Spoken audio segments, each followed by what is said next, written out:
महिला आरक्षण बिल पर बसपा प्रमुख मायावती ने कहा कि इस बिल के मुताबिक इस बिल के पास होने के बाद इसे तुरंत लागू नहीं किया जा सकेगा। सबसे पहले देश में जनगणना कराई जाएगी, इसके बाद सीटों का परिसीमन किया जाएगा। जनगणना में काफी समय लगता है, इसके बाद ही यह बिल लागू होगा। इससे साफ है कि यह बिल महिलाओं को आरक्षण देने के इरादे से नहीं लाया गया है, बल्कि आगामी चुनाव से पहले महिलाओं को प्रलोभन देने के लिए लाया गया है। हो जाएगा हाउस में, पार्लियामेंट में, तो पास होने के बाद पहले पूरे देश में जनगणना कराई जाएगी। पास तो हो जाएगा ये, लेकिन तुरंत लागू नहीं होगा।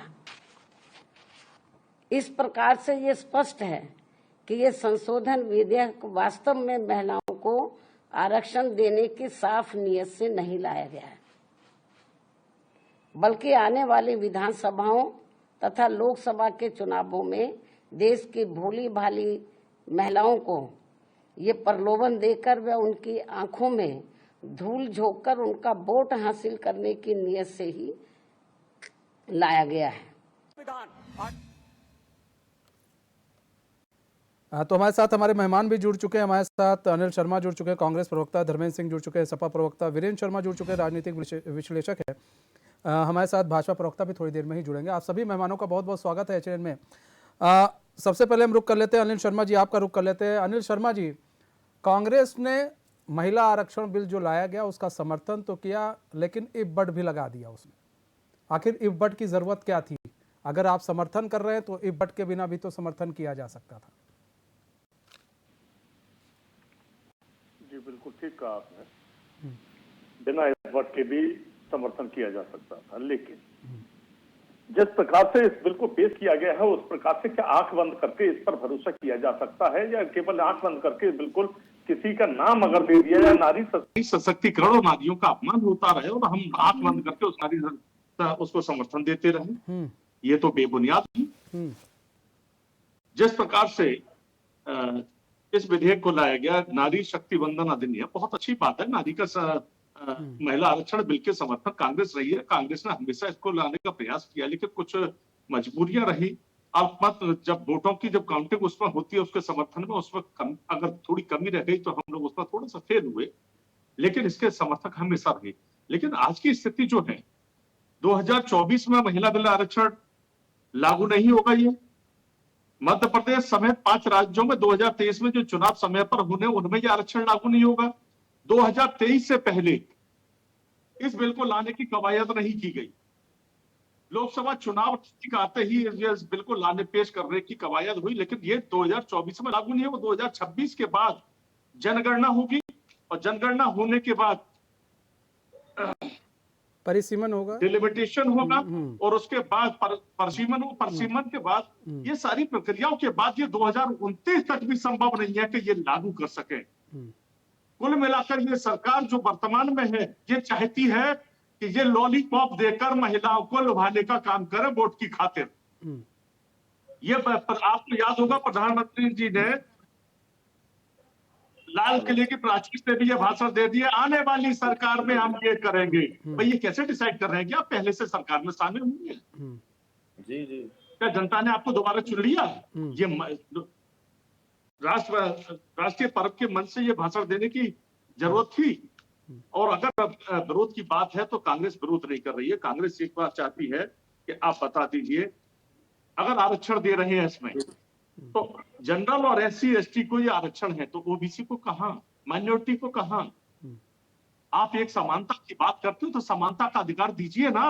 आधी आबादी की बात करते हैं तो आधी आबादी का मतलब है कि 140 करोड़ जनता की आधी आबादी 70 करोड़ महिलाएं हैं, और महिलाओं को जब आरक्षण देना है 33% देना है तो 33% उनको दीजिए। और देने का ये क्या प्रावधान कि आप पहले जनगणना कराएंगे, फिर डिलिमिटेशन होगा, परिसीमन होगा, ये सारी व्यवस्थाएं होंगी, लेकिन क्या जातिगत आरक्षण अगर देना है तो जातिगत जनगणना क्यों नहीं करा ली सरकार? कुछ खामियां हैं, उनको सुधार करने का काम सरकार करे, आखिर क्यों नहीं करना चाहती है? कांग्रेस के विरोध में नहीं, कांग्रेस पक्ष में है। लेकिन आपको याद होगा जब कांग्रेस इसको लाना चाहती तो यही भारतीय जनता पार्टी के लोग इसके विरोध में हुआ करते थे कि महिलाओं पर अगर आरक्षण बिल आ गया तो बहुत आतंक हो जाएगा, महिलाएं ये करेंगी वो करेंगी, नहीं इस प्रकार की बहुत अनिल सारी भाई इस तरह की अनिल भाई बातें अनिल हुई थी। भाई जी आप जी जी आपके इंडी अलायंस के जो समर्थक हैं वो आपका विरोध करते थे, सपा जिन्होंने बिल फाड़ दिया था। सर देखिए आप उस वक्त आप की आप कंडीशन जो थी, आपके नहीं लोग मैम सुनिए, नहीं मैम, आपके यहाँ के लोग जो थे वो कर भारतीय रहे थे। जनता पार्टी प्रखर थी उस वक्त भी। हैं? ठीक है, और और आप भारतीय आपके जनता साथ तो पार्टी, भारतीय जनता नहीं, मैं पार्टी ने बता कहा दूं, था, सुर मिलाया था। क्या क्या क्या कह रहे हैं अनिल भाई? सुर मिलाया था बाद में, लेकिन हाँ ये एक बात समझ लीजिए कि हाँ इनके साथ भी तो भारतीय जनता पार्टी उस वक्त थी जो हाँ आज हमारे साथ गठबंधन में है। हाँ लेकिन आज गठबंधन में हमारे साथ है, हाँ इंडिया अलायंस में है, तो वो हाँ सारे लोग आज समर्थन में खड़े हैं ना हमारे हाँ। साथ। कहाँ खड़े हैं? सपा कहाँ खड़ी है? सपा भी तो वही कह कौन रही है कहता जो है? राग आप अलाप रहे हैं, क्योंकि अगर आपने जब बिल देखिए लेकर आए राग थे, नहीं रुकिए अलाप रहे कि ना, सच्चाई है। सुनिए ना अनिल भाई, आप देखिए भी ये बहुत बिल लेकर पुरानी आए थे। कहावत है कि सच कहना अगर नहीं बगावत है नहीं तो नहीं समझो हम भी नहीं नहीं बागी हैं। नहीं, वो तो अब और आप लोग महिलाओं कहते के रह रहे हैं, वो मामले तो में ना ठीक है, सम्मान आप की लोग बात, ठीक है, वो आपकी बात सही है, आप लोग बागी बनिए, आप लोग कुछ भी बन जाइए। लेकिन अब यहाँ पर सवाल ये अनिल भाई, जब यही बिल आप लेकर आए थे, यही ठीक है, जब यही बिल लेकर आए थे उस वक्त भी यही आरक्षण की बात थी। उस वक्त ओबीसी आप लोग को नहीं दिख रहा था, आज ओबीसी दिख रहा है, ऐसा क्यों है? देखिए आवश्यकता आविष्कार की जननी परिवर्तन मतलब उस करने वक्त, की अच्छा जननी। उस वक्त ओबीसी नहीं होते हुआ करते थे, आविष्कार महिला ये आरक्षण जब तो पास 2014 के कानून में बाद दिया, से जो हो गया है। संशोधन हम करना चाहते हैं, नहीं नहीं, जो संशोधन हम करना चाहते हैं तो कहाँ करने दिया गया, उसको लागू कहाँ करने दिया? ये हाँ भारतीय जनता पार्टी और उसके समर्थकों ने उस वक्त हाँ विरोध किया, उस वक्त के समर्थक थे ही उनके, हाँ जो हाँ आज इंडिया अलायंस, हाँ समाजवादी पार्टी और लालू यादव जी वगैरह ये लोग हाँ उस वक्त इनके साथ खड़े हुए थे, हाँ और भाजपा उसमें रोल मॉडल में थी। हाँ। ठीक है, धर्मेंद्र सिंह जी, आप लोग को क्या सर दिक्कत आ रही है? मतलब ये है कि अगर महिला आरक्षण की आप लोग भी तो चुनाव की तरह देख रहे हैं, पीडीए को लेकर चल रहे हैं, आप लोग सोच रहे हैं कि अब हम पीडीए की बात, अब बहुत अच्छी एक समय आ गया है पीडीए की बात उठाने का, लेकिन आपको नहीं लग रहा है कि ये विरोध आप लोग के लिए घातक सिद्ध हो सकता है 2024 के चुनाव में?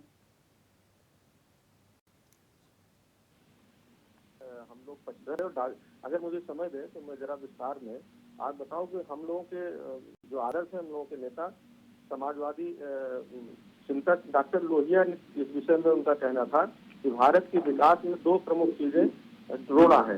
भारत की उन्नति के लिए जातिगत और लैंगिक भेदभाव मुख्य रूप से जिम्मेदार है, और उनका कहना था भले ही राजनीति में महिलाओं का आरक्षण दे दिया जाए, लेकिन जब तक महिलाएं सामाजिक और आर्थिक रूप से सशक्त नहीं होगी और तब तक समानता और विकास का सपना तब तक कोसों दूर रहेगा, और उसके बारे में विचार ही नहीं किया जा सकता। आप देखिए पंचायतों में आरक्षण हमने दिया है, पंचायतों के जो आरक्षण है उसके हिसाब से भी जो हमारी सबसे बड़ी समस्या थी, नेताजी ने उसमें जो कांग्रेस लेकर के आई थी बिल, मोदी जी कानून मंत्री या जो भी थे लेकर के आए थे, तो उस समय भी नेताजी ने साफ कहा था कि आप बताइए। धर्मेंद्र भाई एक सेकंड के लिए रोकना चाहेंगे, अरुण गुप्ता जुड़ चुके हैं, बीजेपी के प्रवक्ता है। अरुण गुप्ता जी स्वागत है चैनल में आपका।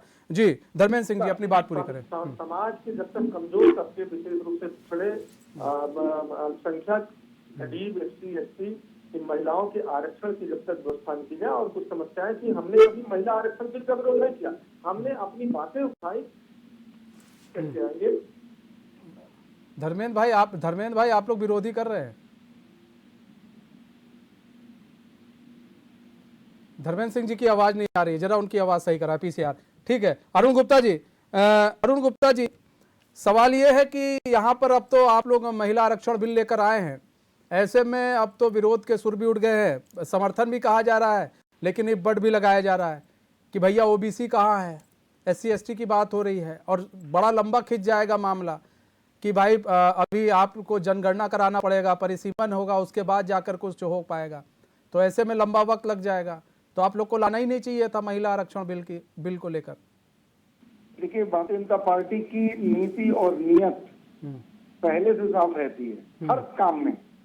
हम तो 1951 से जो संकल्प लेते हैं उन संकल्पों को पूरा करते हैं, चाहे राम मंदिर का मसला हो, 3 तलाक, धर्मेंद्र सिंह जी की आवाज सही कराया जाए PCR, वो बोल रहे हैं, वो बोलते जा रहे हैं, उनकी आवाज सही कराया मसला हो या कोई मुद्दा रहा हो, तो हमारा तो 1951 का संकल्प और भारतीय जनता पार्टी की पूर्ण बहुमत की सरकार माननीय मोदी के नेतृत्व में 2014 बनती है, 2019 में दोबारा से बनती है, तो संकल्पों को सिद्ध करने का समय आ चुका होता है।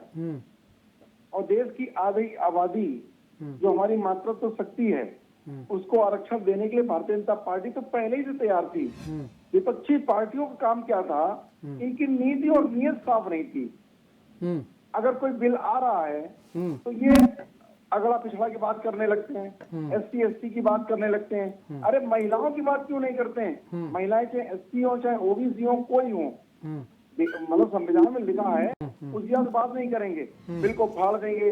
उपराष्ट्रपति हामिद अंसारी जी जब बैठे टेबल पे, यही विपक्षी पार्टियों के लोगों ने बिल फाड़ा था। आज वो समर्थन कर रहे हैं, क्यों कर रहे हैं?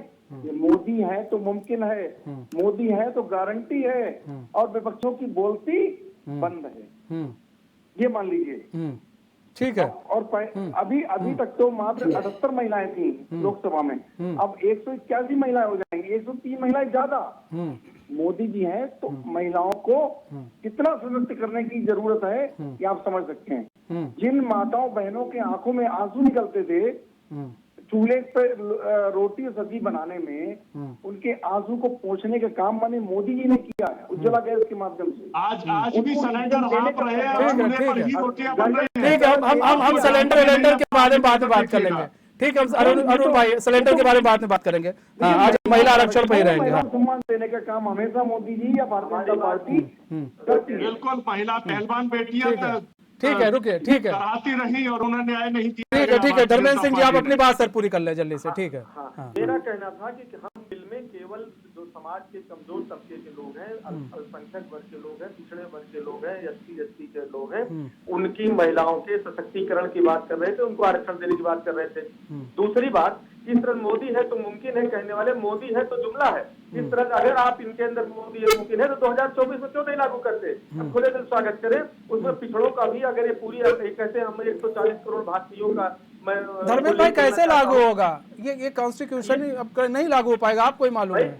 नहीं, ये क्यों नहीं लागू होगा? पूरी संसद चाहती है 2026, आपको 2026 तक सारी चीजें फ्री से कैसे लागू होगा? बिना जनगणना के कैसे होगा? परिसीमन के कैसे हो पाएगा? भाई ये जो संविधान के जानकार हैं उनसे बैठे और जिनमें संशोधन की जरूरत है उसको भी लेके आए। ऐसा कैसे नहीं संभव? अगर सारी पार्टियां राजी हैं तो 33% आरक्षण कहाँ राजी हैं धर्मेंद्र भाई? कहाँ राजी है? आप लोग अड़ंगा लड़ा रहे हैं, ओबीसी एसटी एससी लेकर आ रहे हैं आप लोग बीच में। मैं यही तो कह रहा हूँ, ये लोग भूत जहाज उड़ाते हैं। इनकी नीयत साफ नहीं। आखिर ऐसी कौन सी इमरजेंसी आ गई? अगर 2034 में लागू नहीं करना था तो लोकसभा चुनाव के बाद इसको बिल लेके आते, या जैसे ही प्रधानमंत्री बिल लेकर क्यों नहीं आए? दूसरी महत्वपूर्ण बात कि भाई अगर आपको सभी देश की आबादी की चिंता है तो आरक्षण देने में क्या समस्या पिछड़े वर्ग की महिलाओं को? और सबसे बड़ी चीज सामाजिक उत्थान, आर्थिक उत्थान जब तक महिलाओं का नहीं होगा आपके आरक्षण कुछ होने वाला नहीं है। मैंने पहले भी कहा कि आप पंचायतों का देखिए, और ये अपनी जेब की कमजोर लोगों को मुखौटे के रूप में इस्तेमाल करने के लिए ले आना चाहते हैं। फिर भी इसमें अगर पिछड़ों का, अल्पसंख्यकों का आरक्षण हो और 2024 को लागू करें, एक भी पार्टी ऐसी नहीं जो विरोध करेगी। 2024 में लागू करें, और मोदी है तो मुमकिन है नारा लगाते हैं तो 24 में लागू करने में क्या समस्या आ रही? भाई अगर जो वर्तमान लोकसभा की सीटें हैं उन सीटों को 33% आरक्षित करके बाकी महिलाओं के लिए आरक्षित कर दें और उस आधार पर 2024 का चुनाव कराएं, लोकसभा से पास करें, लोकसभा से राज्यसभा से पास करके इसको अधिनियम के रूप में प्रख्यापित करके उस आधार पर आरक्षित सीटें घोषित। लेकिन कई सारी चीजें जो संविधान के विरुद्ध तो होगा नहीं। ठीक है धर्मेंद्र भाई आते हैं। ये संविधान संशोधन ही है आरक्षण एक तरह। हाँ नहीं, संविधान संशोधन, लेकिन कुछ चीजें हैं हमें कुछ चीजें हम हर चीज को हम संविधान में ही संशोधन करने लगेंगे तो भी दिक्कत हो जाएगी ना, तब भी सवाल उठने लगेंगे ना। ये डिलिमिटेशन क्यों लेट क्यों हो रहा है? डिलिमिटेशन की प्रक्रिया जब ये निर्धारित इतने वर्ष में हो जाना चाहिए तो अगर चाहते हैं नियत सही होती। ठीक है वीरेंद्र शर्मा जी। ठीक है धर्मेंद्र सिंह जी, वीरेंद्र शर्मा जी सर देखिए बिल्कुल किस तरह देख रहे हैं महिला आरक्षण बिल को? देखिए मनीष जी, सबसे पहले तो मैं बीजेपी को इस बात के लिए धन्यवाद कहता हूं कि उन्होंने नारी शक्ति बंधन अधिनियम 2023 को लोकसभा में लाने की कोशिश की है और मैं उन्हें बधाई भी देता हूं और शुभकामनाएं भी देता हूं। ये देखिए एक बहुत ही अहम मुद्दा है आज। हमारी जहां 50% आबादी अगर इस सशक्तिकरण के माध्यम से आगे बढ़ने की कोशिश करती है तो एक बहुत खुशखबरी है हमारे देश के लिए। परंतु मैं विपक्ष के यहाँ रवैये को देख रहा हूं और मैंने कुछ पंक्तियां उनके लिए लिखी है। एक अकेला पार्थ खड़ा है भारतवर्ष बचाने को, सभी विपक्षी साथ खड़े हैं केवल उसे हराने को, भ्रष्ट दुशासन सुरपंखा ने माया जाल बिछाया है, भ्रष्टाचारी जितने कुनबे सबने हाथ मिलाया है, समर भयंकर होने वाला आज दिखाई देता है, राष्ट्र धर्म का कृनंदन चारों ओर सुनाई देता है, फेंक रहे हैं सारे पासे जनता को भरमाने को, सभी विपक्षी साथ खड़े हैं केवल उसे हराने को। देखिए ये बहुत सही लाइनें आज की स्थिति को देखते हुए फिट बैठती है।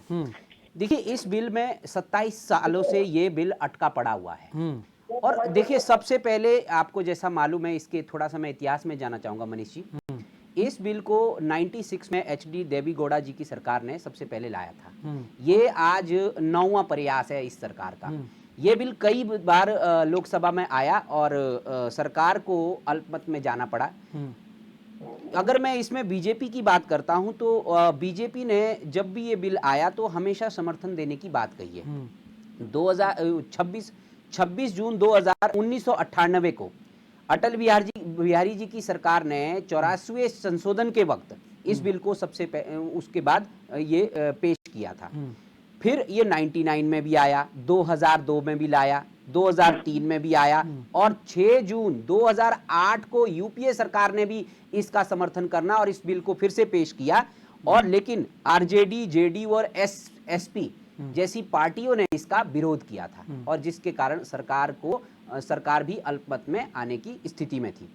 देखिए मेरे को नहीं लगता है कि इस बिल को मैं फिर से अब यूपीए को ये इफ एंड बट लगाने चाहिए। यूपीए गवर्नमेंट अगर 2-3 बार खुद प्रयास कर चुकी है तो उन्हें अब इस बिल का समर्थन करना चाहिए।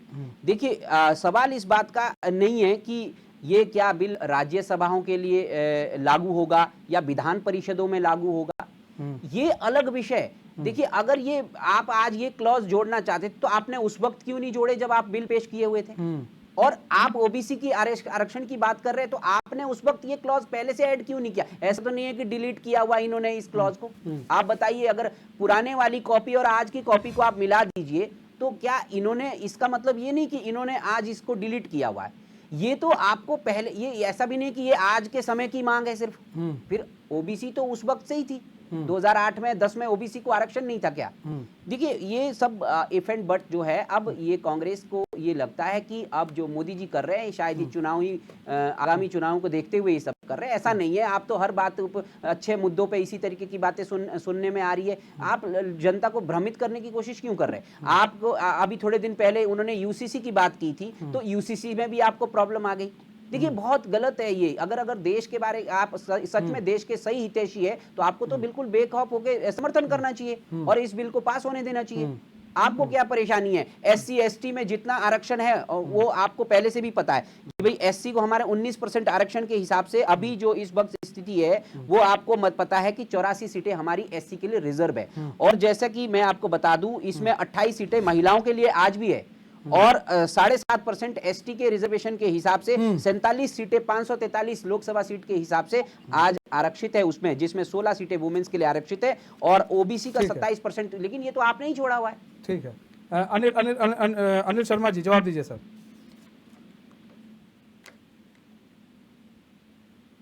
मनीष जी जी आवाज मिल रही है। जी जी जी जी सर।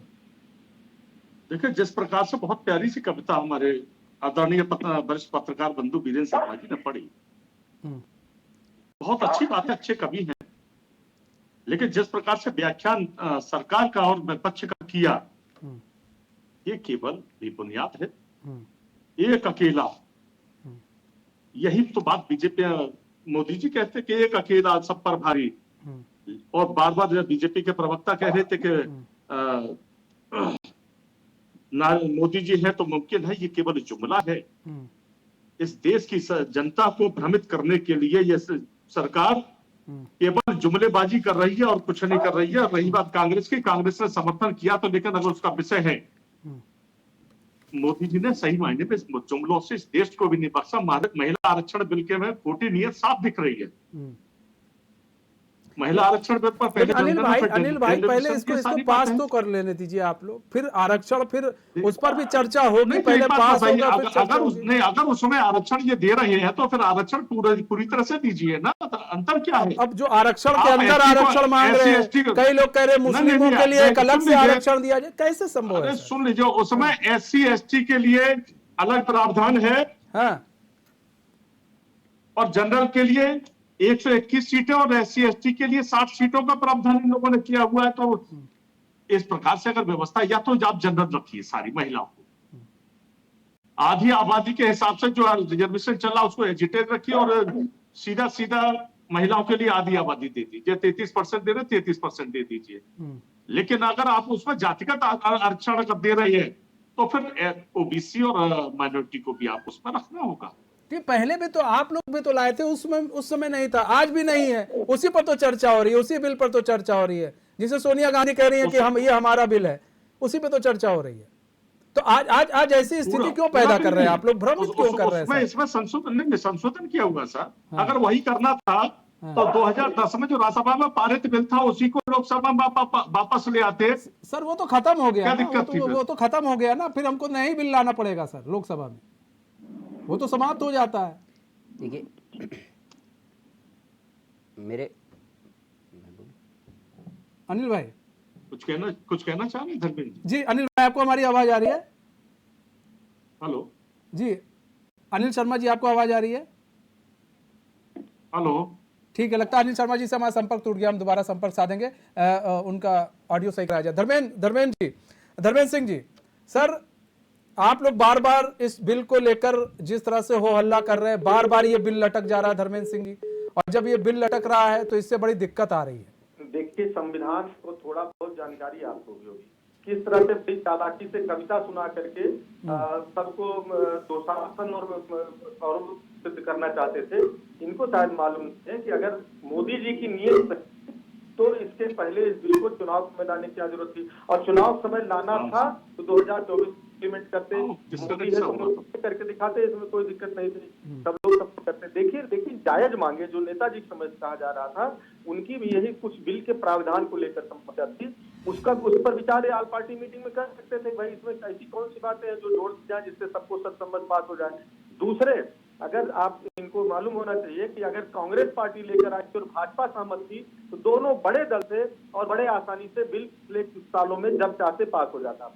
असली बात यह है कि भारतीय जनता पार्टी की कभी इस बिल को लेकर की नियत थी नहीं। सर आप लोगों ने नहीं तो दिक्कत पैदा कर दी थी सर, आपके साथी थे, कई लोगों ने दिक्कत पैदा की थी उस वक्त। हमारा स्टैंड नहीं, किसी आपका स्टैंड पहले से क्लियर रहा है, ओबीसी एसटी एससी, और जब ये क्लियर रहता है तो सर कोई बिल कैसे पास होगा?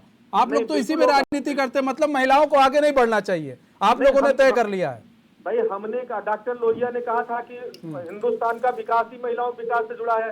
हमने नहीं, वो लोग तो कह दिए, लेकिन आप लोग अमल कहाँ करते हैं ना सर? डॉक्टर लोहिया ने कहा था कि माता कह देना, देवी कह देना, नारी अपना देवी कहलाने के लिए नहीं वो लालायित है। हाँ, उसको आर्थिक और सामाजिक रूप से समृद्ध होगी, निर्णय लेने का फैसला होगा, उनको आजादी होगी, उनको समानता का अधिकार होगा, तब देश का विकास होगा। महिलाएं आत्मनिर्भर होंगी तब उनका असली सम्मान होगा।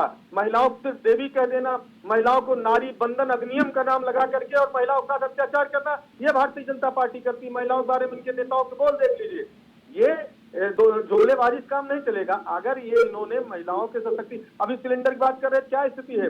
आत्मनिर्भर महिलाओं को करने की बात कर रहे थे, सिलेंडर इतना महंगा कर दिया, कहीं गैस भरी जा रही है, वो शोकेस होकर के रह गया, फिर हमारी महिलाएं चूल्हा जलाने में मजबूर हो रही है। समस्या यहाँ ये है कि इनकी नीयत साफ नहीं है।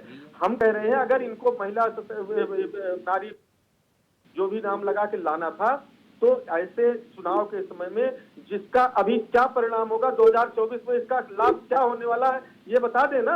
इससे बढ़िया ये था चुनाव आयोग से वो एक सर्कुलर जारी करा के पार्टियों को, चूंकि अभी नहीं हो पा रहा था, सारी पार्टियों को निर्देश हो जाता कि आप 33% महिलाओं को टिकट देना अनिवार्य है, सारी पार्टियों को हो जाता, तब तो मैं समझ में आता कि इनकी नीयत ठीक है। और हर जात की महिलाओं के लिए निर्देश हो जाता कि आपको महिलाओं को, एसटी महिलाओं को, एसटी महिलाओं को, पिछड़े वर्ग महिलाओं को, ठीक है धर्मेंद्र भाई, ठीक है, कहाँ है प्रतिनिधित्व? ठीक है वीरेंद्र शर्मा जी, जिस तरह से 3 तलाक पे प्रधानमंत्री जी घड़ियाली आंसू रो रहे थे, आखिर उनकी चिंता आप कहाँ है?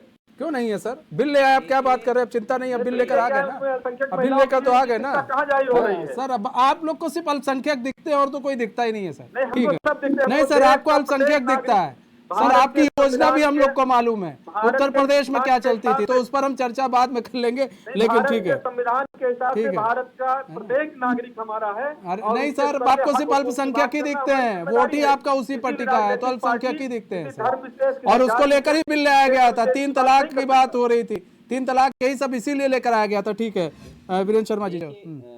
देखिए मनीष जी, देश का दुर्भाग्य आज यही है कि जैसा मैं अभी अलग अलग पार्टी के प्रवक्ताओं को सुन रहा हूँ, आज भी इनका जो नज़रिया रहता है, कोई अच्छी बात कोई अगर देश में कर रहा है तो उसको लेके अपना वोट बैंक साधने की कोशिश रहती, बहुत गलत है। और मैं आपको बता दूं कि देखिए नारी की आज की क्या भाजपा के प्रवक्ता बनकर बैठे हैं आप? अडानी को टोटल भाजपा की वकालत आप कर रहे हैं, इसका मतलब भाजपा साधने का काम नहीं करती। भाजपा के प्रवक्ता के ऊपर बैठे, पे बैठे हैं। मैंने आपको पूरा वक्त पहले भी सुना, आप केवल भाजपा के प्रवक्ता के रूप में बात कर रहे हैं। आप हर कोई यहाँ उतना ही बड़ा राष्ट्रवादी है और उनसे बड़ा देशभक्त। ठीक है धर्मेंद्र भाई, सुन तो लीजिए, देखिए मैं आप राष्ट्रवाद की बात अगर भाजपा करती है तो बता दीजिए, भाजपा का जो गठन हुआ मैं भारतीय आपसे- जनता पार्टी मेरा का देखिए, गांधीवादी और मेरा- समाजवादी विचारधारा पर, सुन लीजिए मेरी बात पंडित जी, पंडित सुन लीजिए, गांधी धर्मेंद्र भाई एक मिनट। शर्मा अनिल भाई जी, आप हमारे बड़े भाई समान हैं। मैं आपको, मेरा कोई आपसे राजनीतिक मतभेद नहीं है। मैं आपसे आप केवल विपक्ष को कहते हैं वोट साधने की राजनीति, भारतीय जनता पार्टी नहीं कर रही। 2023 से जब से विपक्ष एकजुट हुआ, कमल मित्र, महिला मित्र, पुलिस मित्र, किसान मित्र, मुस्लिम मित्र, ये सब क्या है? ये क्या कवायद है भारतीय जनता पार्टी की? ये तरफ कहते कि एक अकेला सब पर भारी 38 दलों का दल सामने निकल कर आया। मैं नारी की दूसरा स्थिति, सवाल मैं आपके सामने नारी की, आप सुनिए, सुनने की क्षमता रखिए। आप मैं एक मिनट और सुन लीजिए मेरी बात। आप भारतीय जनता पार्टी की जिस प्रकार से वकालत कर रहे हो, विपक्ष पर निशाना साध रहे हैं, एक बात और बता दीजिए। नहीं, मैं भारतीय आपको- जनता पार्टी का, सुनिए ना, भारतीय जनता पार्टी का जो गठन हुआ गांधीवादी और समाजवादी विचारधारा पर हुआ, मेरी बात, और जनसंघ का गठन हुआ आज हिंदुवादी हम, संगठन के मैं नाम पर। देखिए, मैं भारतीय जनता पार्टी का, मैं भारतीय जनता पार्टी का एजेंट नहीं हूं और ना मैं उनका प्रवक्ता हूं। आप मेरी बात को अनिल भाई देखिए, उस पर बाद में हम चर्चा कर लेंगे, पहले सुन लीजिए, वो राजनीतिक विश्लेषक हैं सर, मैं राजनीति, मैं विश्लेषण कर रहा हूं, मैं आज की राजनीति का विश्लेषण कर रहा हूं, मैं अपना नजरिया बता रहा हूं आपको कि आज हमारी महिलाओं की, मनीष जी, जो स्थिति है हमारे पार्लियामेंट में, वो एक, अगर उनके चेहरे को आप गौर से पढ़े तो वो हमेशा ये कहती है, मैं उसको पंक्तियों के माध्यम से इन्हें बताना चाहता हूं कि उदास हूं पर तुझसे नाराज नहीं, तेरे दिल में हूं पर तेरे पास नहीं, झूठ कहूं तो सब कुछ है मेरे पास और सच कहूं तो तेरे सिवा कुछ नहीं। देखिए, आप महिलाओं को आप अगर एम्पावर करने की कोशिश नहीं करेंगे तो मेरे हिसाब से तो ये बहुत बड़ा दुर्भाग्य होगा हमारे देश का, जहां जिसकी आबादी आज 50% है, उसके इस तरीके के एम्पावरमेंट की जब बात हो रही है देश में, तो उसको तो आपको बेखौफ होके बिना उसके समर्थन दे देना चाहिए। अगर ये सरकार आज इनके पास मैंडेट है और इस बिल को ला रही है, तो आपको तो कह देना चाहिए कि भैया हम तो आपके साथ है, जो कुछ भी अमेंडमेंट आप चाह रहे हैं, आगे जाके अगर आप संशोधन फिर चाह रहे हैं तो बाद में भी तो आप करवा सकते हैं। आप पहले बिल को बनने तो दीजिए ना। ठीक है, अमेंडमेंट के लिए कोई रोक, अनिल भाई, ये थोड़ी अनिल ना भाई, संविधान में देखिए, आप लिखा कह हुआ रहे कि हैं नहीं हो सकता दोबारा से कोई कहा जा रहा है टाइमिंग पर सवाल उठाया जा रहा है। लगेगी, कमियों को आप बाद में भी तो उसको ठीक करवा सकते हैं। ठीक है, लगता है अनिल जी से भी हमारा संपर्क टूट गया। ठीक है, धर्मेंद्र सिंह जी, आप कह रहे हैं टाइमिंग को लेकर सवाल उठा रहे हैं। अब यहाँ पर टाइमिंग को लेकर सवाल उठाए, लेकिन आपके इंडिया अलायंस के ही जो हैं आपके मित्र कांग्रेस, वो खुद ही कह रही है कि सोनिया जी ने कई बार खत लिखा है कि भैया इसको लाने के लिए, बिल को लाने के लिए। तो ऐसे में अगर सोनिया जी खत लिख रही हैं, बिल को लाने की बात कह रही हैं, तो बिल तो ले आया गया ना। तो इसमें बार बार आप एक चीज को लेकर बैठेंगे तो आप लग रहा है कि महिलाओं का उत्थान हो पाएगा? धर्मेंद्र सिंह जी, महिलाओं का उत्थान कहाँ हो पाएगा? जैसा अभी ये भी वीरेंद्र भाई भी कह रहे हैं कि अभी आप बिल को तो पास होने दीजिए, अभी बहुत सारी चर्चाएं परिचर्चाएं हैं, उसके बाद उस पर भी बात होंगी कि भाई अब अगर आपको लगता है ओबीसी आरक्षण, उस पर भी चर्चा हो जाएगी। जिसकी सरकार आएगी 2024 के बाद से अगर लागू हो जाएगा जब ये, उसके बाद जिसकी सरकार रहेगी वो कर लेगी, ओबीसी को लेकर जो करना है कर लेगी। लेकिन अभी तो लागू होने दीजिए, अभी तो महिलाओं की संख्या कम से कम संसद के अंदर बढ़ने दीजिए, लोकसभा के अंदर बढ़ने दीजिए। ये क्यों रोका गया है? ये पहले भी रोका जा रहा था, आज भी 27 साल हो गए सर। आप लोग की वजह से 27 साल से महिलाओं को आज अपनी भागीदारी कम देनी पड़ रही है संसद के अंदर। कम से कम ज्यादा भागीदारी देनी पड़े। आप लोग अगर आप लोग हस्तक्षेप ना करें। धर्मेंद्र सिंह जी, 8 बार रिजेक्ट हुआ है। देखिए, हाँ, दुख तब होता है कि आप जनता को कितना बेवकूफ बनाएंगे। भाई आप हम इसमें केवल मोटी दो बातें हैं। हमारी जो मांग है पिछड़ों को आरक्षण देने की, अल्पसंख्यकों को भी उसमें शामिल करने की, उसके अलावा अच्छा तब होता कि आप लगातार 10 साल का कार्यकाल पूरा करने जा रहे हैं। आप अपने चुनाव में 2014 में न सही 2019 में 33% महिलाओं को आरक्षण दिए होते। महिला सशक्तिकरण का एक उदाहरण पेश करते कि मैंने टिकट दिया, भारतीय जनता पार्टी ने दिया है, सबके सामने एक टारगेट सेट कर देते, एक आप मील का पत्थर खड़ा कर देते, सबकी मजबूरी हो जाती, महिलाओं के पावर करने के विषय में आप एक कदम आगे बढ़ते। आपकी नीयत साफ नहीं थी। आप ये भी लेकर के भी लाए तो 2024 के लक्ष्य से लेकर के आते, पहले शुरू करते 2024 में हम 33% आरक्षण के साथ चुनाव लड़ेंगे। इसमें चुनाव आयोग को शामिल करते, विभिन्न आल पार्टियों की मीटिंग लेते, अपने महाधिवक्ता से और सुप्रीम कोर्ट। दिक्कत यही पड़ी है, दिक्कत धर्मेंद्र भाई यही पड़ गई है। मीटिंग। अब आप महिला सशक्तिकरण और बंधन की बात मोदी जी के मुंह से अच्छी नहीं लगती, जब वो किसी को 50 करोड़ की गर्लफ्रेंड किसी सम्मानित महिला कह देते हैं, किसी को जर्सी गाय कह देते हैं। तो भारतीय जनता पार्टी के मुंह से नारी बंधन शक्ति, मैंने क्या, डॉक्टर लोहिया ने कहा था उनको देवी कहलाने की इच्छा नहीं है, लेकिन उनको समाज में सम्मान मिले, हक उनका बराबरी का हक रहे, उनको वो आर्थिक रूप से सामाजिक रूप से आत्मनिर्भर हो और उनको फैसला लेने की आजादी हो, तब असली जो है देश के विकास में उनका योगदान नजर आएगा। केवल उनको देवी कह करके उनके साथ उनके से छेड़छाड़ कर देना, आज किस तरह महिलाओं के साथ आप नारा लगाएंगे बेटी बचाओ बेटी पढ़ाओ, किस तरह से आप अपमान कर रहे हैं, किस तरह से उनके साथ रेप बलात्कार हो रहे हैं। ये इनसे सामाजिक रूप से जब तक वो समृद्ध नहीं होंगी, केवल शब्दों के शानदार अलंकारित शब्दों से उच्चारित कर देने से महिलाओं का विकास नहीं होगा। ये इसके लिए इनको ठोस कदम उठाने होंगे। केवल आरक्षण कर देने से महिलाओं का विकास नहीं हो जाएगा। आप लाइन पर आगे। हम आरक्षण के पक्षधर हैं महिलाओं के। लेकिन अब बात पते की है, अब आपने बात पते की है अनिल शर्मा जी। नहीं, भाई नियत साफ होती तो मेरा कहना निर्वाचन नहीं, अब बात पते की आपने। देखिए, दो बात अनिल शर्मा जी इन्होंने कही है।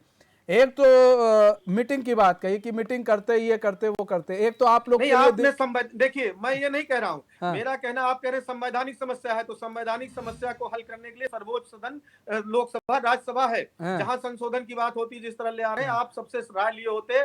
वही मैं कह रहा हूँ सर, राय वही मैं उसी पे आ रहा हूँ कि जो मीटिंग हुई आप लोगों को ये पता नहीं चला कि ये जो विशेष सत्र बुलाया जा रहा है किस लिए बुलाया जा रहा है।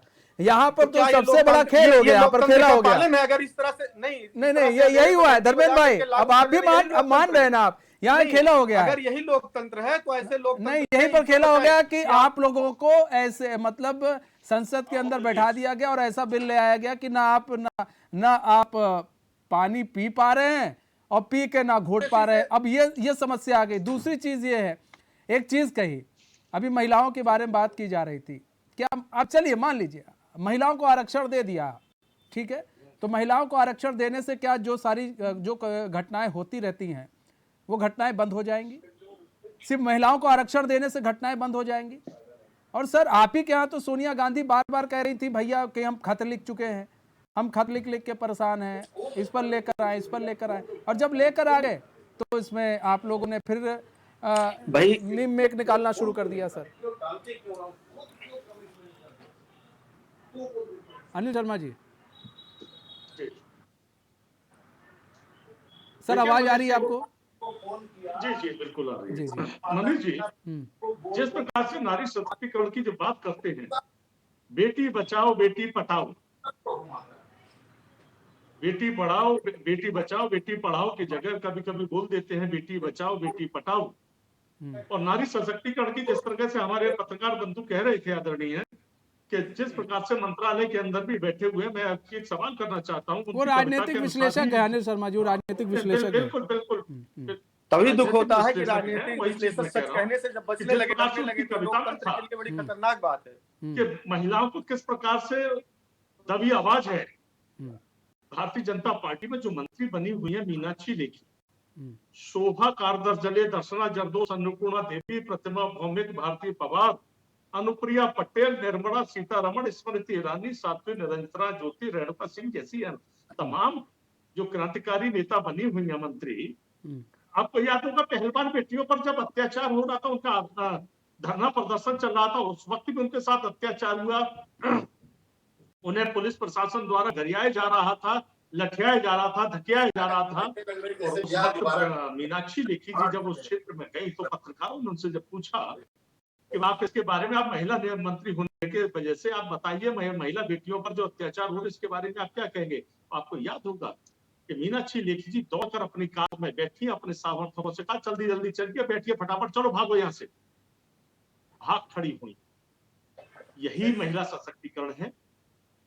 जिन बेटियों को प्रधानमंत्री जी कहते थे कि ये देश की बेटी नहीं, ये मेरी बेटियां हैं, और जब उन बेटियों पर अत्याचार हुए, वो न्याय की गुहार लगा रही थी, उस वक्त देश के प्रधानमंत्री चंद कदमों की दूरी पर बेटियां धरने पर थी, और वो प्रधानमंत्री जी अपने जगह जगह उद्घाटन वगैरह में बिजी थे। क्या उन बेटियों की याद नहीं है? क्या यह महिला सशक्तिकरण है? मणिपुर में जब महिलाओं के साथ अत्याचार हो रहा है या अन्य राज्यों में कहीं भी हो रहा, तब इन नारियों की आवाज नहीं निकली जो मंत्री थी भारतीय जनता पार्टी की इस वर्तमान सरकार में। क्या यही नारी सशक्तिकरण है? किस प्रकार से ये अधिकार देना चाहते हैं? केवल जुमलेबाजी है, ये चुनावी स्टंट है, और महिलाओं के साथ धोखा है। गैस सिलेंडर की जिस तरह बात करते हैं, गैस सिलेंडर दे दिए गए, वही 490 का, 460 का, 480 का सिलेंडर जब 1100-1200 का कर दिया जाता है, तो उस सिलेंडर पर जो ग्रामीण अंचल में या शहरी अंचल में जो सिलेंडर आज 1100-1200 रुपए का मिल रहा है, उस 1100-1200 रुपए जिसकी आमदनी पूरे महीने की 6000 चौकीदारी करके कमाने वाला व्यक्ति है, खेतों में मजदूरी करके 4-6 हजार रुपए कमाने वाला है, क्या वो 1100-1200 का सिलेंडर भर पाएगा? आज भी वो भी माता बहनें उसी चूल्हे पर लकड़ियों से खाना बना रही है, आंखों में आंसू हैं, सीने में दर्द है कि नाम केवल दे दिया उज्ज्वला योजना और खुला धोखा किया है सरकार ने। ठीक है। मणिपुर की बेटियां, मणिपुर की महिलाएं जिस प्रकार से करा रही है, ये आरक्षण की बात करते हैं, 9 साढ़े 9 साल होने जा रहे हैं श्रीमान जी, क्या 9.5 साल तक ये सरकार पकौड़े नहीं पर रही? सर, बंगाल में भी यही हो रहा था, राजस्थान में भी यही हो रहा था। आरक्षण की मांग तो आप ही लोग कर रहे हैं ना, आरक्षण वहां पर नहीं था, दलितों के ऊपर हुआ है राजस्थान में सर, दलितों के ऊपर हुआ है, जला दिया गया है। राजस्थान में अगर कांड हुआ तो राजस्थान में भी हुआ है, सरकार ने किया, बात कर रहे हैं सरकार ने पहल की है, मणिपुर में मतलब सरकार ने पहल की और कहीं पहल नहीं हो रही है। नहीं, और क्या करें, मणिपुर पे भी वहां तो अपराधी निकले, रेप करने वाले वो पीछे अखिल भारतीय विद्यार्थी परिषद के पदाधिकारी निकले साहब। आप विशेषणों से महिलाओं को मध्य प्रदेश में इनके मंत्री के बेटे करते हो, ठीक है वीरेंद्र शर्मा जी जवाब, वीरेंद्र शर्मा जी। ये नारी सशक्तिकरण है। रजभूषण सदस्य को ये संरक्षण प्रदान करते हुए बेटियों के साथ हम शोषण करते हैं, ये नारी सशक्तिकरण है। सम्मानित शब्द हो, वो नारी सशक्तिकरण की बात करता है, ये अनिल शर्मा ये स्थिति है सरकार की, खुला जुमला है, खुला धोखा है महिलाओं के साथ। मेरे बड़े भाई अनिल शर्मा जी की मैं बात सुन रहा हूँ।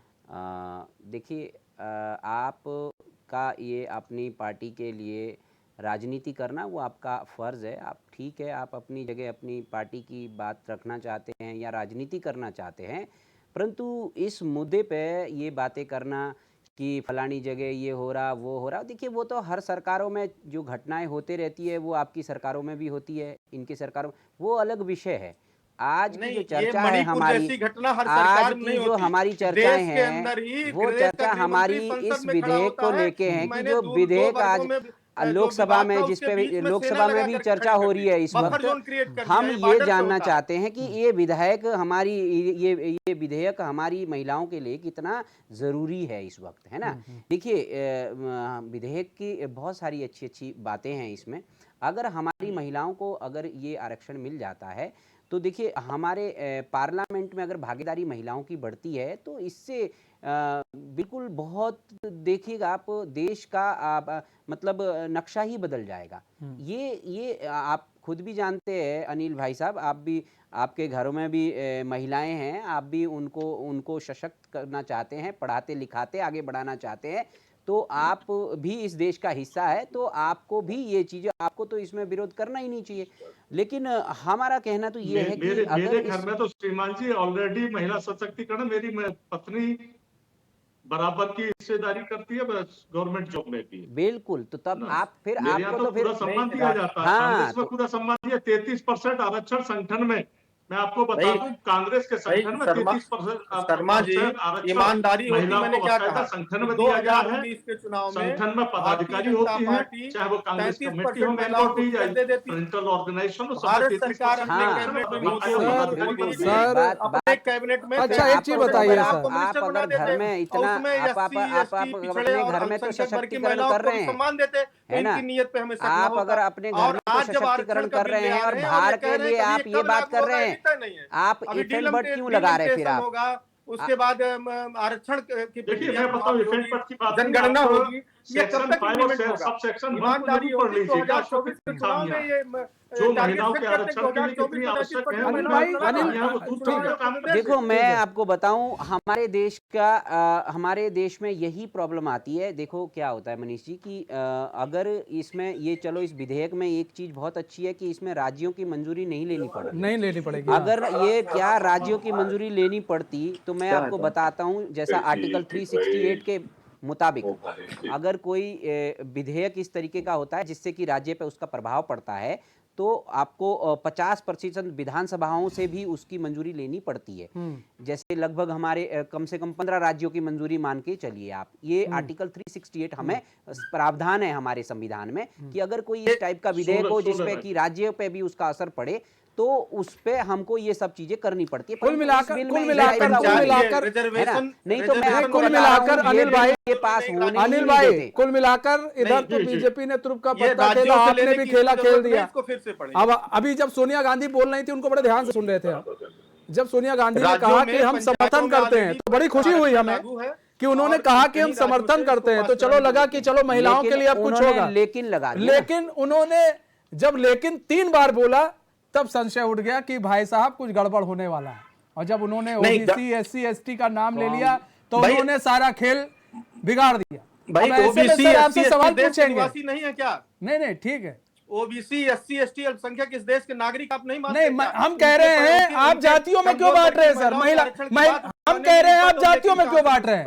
आप जातियों में क्यों खेल रहे हैं कार्ड? अरे भाई नहीं ये बताइए जाति में क्यों खेलना चाह रहे? धर्मेंद्र भाई आप तब से ओबीसी एसटी कर रहे हैं, जाति क्या है? जाति बनाने वाले आप लोग हैं, फिर कहते हैं हम जाति धर्म पर राजनीति नहीं करते हैं। उनको मुख्य धारा जाति राजनीति क्यों? मुख्य धारा से सारी महिलाएं जुड़ी हैं। जो आज की डेट में काम करना चाह रही हैं वो मुख्य धारा से जुड़ी हैं। जो नहीं काम करना चाह रही है पढ़ी लिखी महिलाएं भी, एक मिनट वीरेन भाई, जो महिलाएं काम नहीं करना चाह रही हैं, हाउस वाइफ बनकर बैठी हैं या फिर घर पर काम कर रही हैं, चाहे वो लड़की हो चाहे महिला हो, जो काम करना चाह रही हैं उन्हें कोई रोक नहीं पाया है। आप जैसे नेता हो चाहे कोई हो, कोई नहीं रोक पाएगा जो महिला काम करना चाहें। क्या बात कर रहे हैं बार बार जाति जाति जाति जाति? सर इससे इस दलगत राजनीति से महिलाओं को देखिए, भारत के संविधान में आरक्षण की व्यवस्था जो अति पिछड़े उनको संसाधन ये आप लोगों ने करवाया है, ये आप लोग करते हैं सर। हम तो महिलाओं को महिला समझते हैं, हमारे लिए वो माता है बहन है, हम उनको इस नजर से देखते हैं। आप लोग वोट की राजनीति से देखते हैं, हम लोग नहीं देख पाते। विधानसभा में बड़े ठीक है अनिल भाई, संसाधनों का अभाव हुआ। अनिल भाई आ रहे हैं अनिल भाई, आपने हमारी पार्टी ने नहीं किया है। हाँ आप ही तो विरोध कर रहे हैं सर ना, मंडल कमीशन लागू, आप विरोध कर रहे हैं। आज जो कल तक इसी को सुनिए, जो कल तक इसी को लोकसभा में पास कराने की जद्दोजहद कर रही थी कांग्रेस पार्टी, जिसको बाद में लगा कि भाई अगर हम लोकसभा में लेकर आते हैं तो मेरी कुर्सी जा सकती है, आज वही कांग्रेस पार्टी आज आपका साथ दे रही है। देखिए जिस तरह से भारतीय जनता पार्टी ये खेल हो रहा है महिलाओं के साथ, तो महिलाओं को आगे नहीं बढ़ना देना चाहते, ये महिलाएं देख रही हैं। देखिए मैं ठीक अनिल है भाई से वीरेंद्र भाई, अनिल भाई से समय एक कम है। सवाल अनिल पूछ भाई, रहा हूँ। अनिल भाई जल्दी से मेरा सर, सवाल है सर, एक हाँ, जल्दी सवाल। से जल्दी से जल्दी से। मेरा सवाल आपसे ये है अनिल भाई, जब आप ओबीसी की बात कर रहे हैं, आपको आरक्षण के नियम कायदे कानून अगर पता है तो एसटी और एससी ओबीसी और ओबीसी एसटी एससी आरक्षण और ओबीसी के आरक्षण में बहुत सारी विभिन्नताएं हैं। आपको पता है जब हम एक फॉर्म फिल करते हैं उसमें फॉर्म फीस ओबीसी वालों से पूरी जनरल के बराबर ली जाती है। मैं आपको बता दूं, सीटों में आरक्षण है सिर्फ, उसके लिए इकोनॉमिकली कोई आरक्षण नहीं है। आपको पता होगा कि अगर एक फॉर्म फिल करते 1500 रुपए का फॉर्म है, जो जनरल वाला फीस पे करता है वही फीस ओबीसी वाला भी पे करता है, लेकिन एसटी एससी की फीस उसमें 750 रुपए हो जाती है। ठीक है अनिल तो शर्मा आप जी, वहां पे क्यों नहीं ये क्लॉज ठीक करवाते? ठीक है आप अनिल शर्मा बताइए जी। ये सारे क्लॉज आप वहां से क्यों नहीं शुरू करते? ठीक है अनिल शर्मा जी, अगर आपको जवाब इतनी दीजिए। चिंता हो रही है ओबीसी की, हमारी नजर में तो देखो महिला है, अगर हमको सब हम चाहते हैं वैलिड कि पॉइंट महिलाओं है को एक- वीरेंद्र शर्मा जी का। मे- अनिल मेरा- शर्मा जी हम समय कम है महिलाओं सर, को जल्दी एक से जवाब आरक्षण मिल दीजिए, जाए बस जल्दी जवाब किसी भी दीजिए तरीके सर, से। जल्दी जवाब परंतु दीजिए। आप बात कर रहे हैं इस बात की, तो फिर आप वहां से ठीक करवाइए ना। आप लोगों की भी कई जगह सरकारें हैं, आपकी भी राज्यों में सरकारें हैं, राज्यों का अपना आरक्षण देने का एक सवाल अगर अपना पूरा हो तरीका गया है। तो ठीक है वीरेंद्र भाई, अब जवाब ले लीजिए ना, समय नहीं है। ठीक है अनिल भाई, बताइए आप। देखिए, लोकसभा विधानसभा में 33% आरक्षण का प्रावधान। इस समय लोकसभा में 82 महिला सदस्य हैं। बिल के बाद 181 रिजर्व महिलाओं के लिए हो जाएगी। संविधान के अनुच्छेद 239 डबल ए के तहत ये गलत व्यवस्था बोल है। रहे हैं, 78 है। हाँ जी 78 है, 181 हो जाएगी। 78। भाजपा सरकार ने क्या पूरी महिलाओं को आरक्षण दिया है जो अपनी सरकार में? वर्तमान सरकार में जो व्यवस्थाएं हैं आरक्षण की व्यवस्था की अगर बात करते हैं तो आरक्षण की व्यवस्थाओं के ऊपर अगर आरक्षण महिलाओं को देना है और उसमें एससी एसटी ओबीसी वगैरह का मामला है, सीटों के आधार पर जो जिसकी जितनी हिस्सेदारी उतनी उसकी भागीदारी के हिसाब से ओबीसी को आरक्षण और माइनॉरिटी को माइनॉरिटी के नाम पर अगर जैसे हमारे पत्रकार मनीष जी बोल रहे थे अभी धर्मेंद्र जी से कि समाजवादी पार्टी को अल्पसंख्यकों की केवल याद आती है, तो केवल अल्पसंख्यकों में जिसकी तरफ आपका इशारा है केवल वही नहीं, बहुत सारी जातियां उसमें हैं, बहुत सारे धर्म हैं, जैन ठीक है समाज सर, भी समय उसमें कम है मेरे पास। आप सभी मेहमानों का बहुत बहुत धन्यवाद हमारे साथ जुड़ने के लिए और अपना बहुमूल्य समय देने के लिए। तो हमारे इसके पेशकश में बस इतना ही। अब मुझे दीजिए इजाजत, तो खबरों के साथ बने रहने के लिए देखते रहिए चैनल समझकर।